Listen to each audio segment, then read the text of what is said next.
So high inflation means higher interest rates in theory, and higher interest rates are supposed to be bad for gold, which doesn't pay interest. And we didn't see that this time. I think that's really interesting. Something has changed in the marketplace. And I think this actually fits with something we've been seeing all year long. Why is gold soaring the way it is? Or why has it been soaring? Why are we hitting new nominal all-time highs in gold?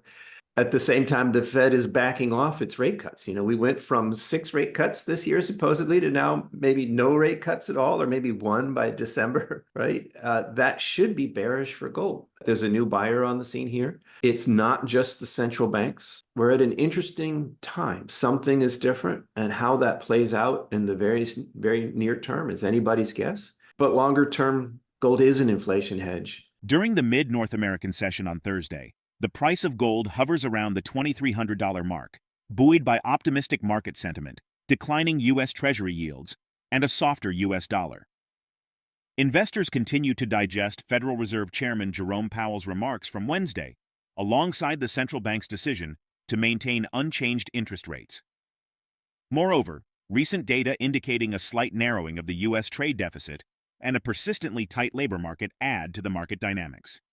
The renowned author of independent due diligence reports, Lobo Tiggre, observes a remarkable gold performance trend. Despite expectations of rising interest rates amid inflationary pressures, gold has surged to new nominal all-time highs. This departure from the traditional relationship between gold and interest rates suggests a significant shift in the market dynamics. With a 12% climb in gold prices this year, the precious metal remains near record highs, bolstered by strong central bank purchases, robust demand in China, and haven demand amidst geopolitical tensions in regions such as Ukraine and the Middle East. The simultaneous decline of the US dollar on Thursday further supports gold's upward trajectory. Addressing geopolitical tensions, Tiggre acknowledges their potential to boost gold prices temporarily, but emphasizes the importance of underlying trends. Should the trend remain upward, geopolitical flare-ups will serve as a tailwind for gold. Examining the 10-year chart, the significant decline in gold stock value since its peak in 2020 hints at a potential breakout soon. Additionally, Tiggre offers insights into investing in gold stocks, advising investors to closely monitor how these stocks respond to movements in gold prices. A failure of gold stocks to reflect gold's rise may signal underlying issues with the investment thesis. Come along as we explore LoboTiggre's valuable insights. Don't miss out on our latest updates. Subscribe to our channel and activate notifications. Thank you for tuning in. Geopolitical tensions are, when they flare up, that's bullish for gold. The problem with those is they tend to be a flash in the pan, right? Gold reverts to the trend after the flare up. And if the trend was upward, that's fine. If the trend was downward, that's bad. So right now, actually, a geopolitical flare up would just be a temporary tailwind for, assuming we don't go into World War III mode, but a flare up would be another tailwind, and then the trend underneath is upwards. So I don't think we would then I don't think we'd see a flare up and then gold slide down. I'm very bullish on gold. But the takeaway though is that the gold stocks are still relatively on sale.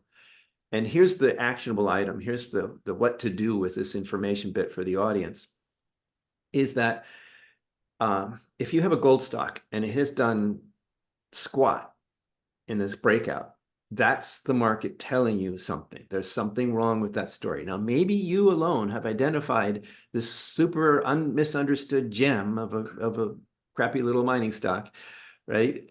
But maybe not. Maybe everybody else out there, not just mainstream investors, maybe the other people in the gold space or the copper space or whatever that's not responded to your story, maybe that's a reason to reconsider your investment thesis there. Whereas the ones, okay, the gold dollar ratio has gone to all-time nominal highs. The stocks haven't yet, but they've moved. You understand what I'm saying? The market is giving you an indicator here. So if they've moved, but they're nowhere near as high as they should be, that's an opportunity. If they haven't moved at all, that's a red flag. At the very least, please, dear audience, that's a red flag. Reconsider your investment thesis. If that thing doesn't move at all with gold as a gold stock, why do you own it? Same for copper or anything else. And I know that people like me to just say, yeah, it's going to $3,000 and convince you that I'm right, and therefore you feel good about what you're doing. But it's Again, that's just not an honest way to do things. Gold has exceeded my expectations for the year almost already. I was thinking 2,200, 23 would be great. Maybe by the end of the year, 24, 25. And we've already, kind of gotten there. So yeah, if I have a thesis and I'm already, at the end point or an end point, then, that calls for caution. On the other hand, it happened for other reasons completely different from my expectations. And my outlook remains the same. So if the factors come into play that I thought were going to take gold higher, and that's still on tap for this year, then logically it still should go higher. So I'm cautious about telling anybody to buy when we've just hit nominal, at least all-time highs. That's difficult for me, but it's easier if we look at the stocks because the stocks are not at nominal all-time highs. So gold itself, I would not buy as a speculation right now. Of course, stacking bullion is a completely different thing. That's savings. That's not the question here. But like if I wanted to trade gold instead of save in gold, when we talked last fall, then I might have bought an ETF to speculate on the gold dollar exchange ratio rising. I would not do that today, but I would buy the stocks because the ones that at least are responding to gold, they've curved up, but they have a long way to go to catch up, let alone to deliver the leverage that we know and love from the past in these markets. So, there are 5-bagger, 10-bagger potentials galore out there in the catch-up phase. And if gold does go to 3,000 as not, crazy tinfoil hat Lobo Tiggre thinks, but JP Morgan, right? The headlines, the old Hoover Dam through the garden hose metaphor, all that stuff comes into play. So again, I'm not promising the moon, but that potential is there. I mean, it's visibly there. To say that this isn't a price forecast. I'm just saying, hypothetically, if gold goes to 3,000 by the end of this year, that's an if question. But so what? The what happens then? I don't think that's an if question at all. The stampede that would promote or spark would be epic. Traditionally revered as a hedge against inflation and a safe haven in times of political and economic turmoil, gold has demonstrated remarkable resilience this year, with a climb of over 12% thus far. The recent performance of gold miners echoes this upward trajectory, as Business Insider reports their strongest showing in March 2024. However, despite this surge in gold prices and mining sector performance, physical gold has notably outpaced shares of gold mining companies over the past 3 years, marking one of the widest margins in decades. Lobo Tiggre predicts a scenario where gold stocks, instead of lagging behind gold prices, rise to match the precious metal's upward trajectory, potentially fueling a surge fueled by investor hubris and euphoria. Meanwhile, a report by the Silver Institute forecasts a solid year for total silver demand, with a projected growth of 2%. Industrial fabrication, particularly in the photovoltaic market, is anticipated to drive this growth, with an expected 20% gain. Lobo notes a significant shift in silver's behavior, initially mirroring that of an industrial metal in response to economic factors. However, recent trends suggest a departure from this norm, with silver increasingly responding to monetary and geopolitical factors, aligning its behavior more closely with gold. Let's get back to the interview. The stocks are telling us. I think the stocks for years now have been telling us that 2020 was like the 2011 spike, and therefore the stocks are leading gold down. I think that's what Mr. Market writ large, including the mainstream people that allocate some portion of their portfolios in this direction, as well as the smart money in this space. Not you and me, not the average retail gold bug out there, but Mr. Market writ large has been telling us via the gold stocks that it or he expects gold to go down. But I think he's wrong. I think he's been manifestly wrong, and I think increasingly undeniably wrong, especially this year.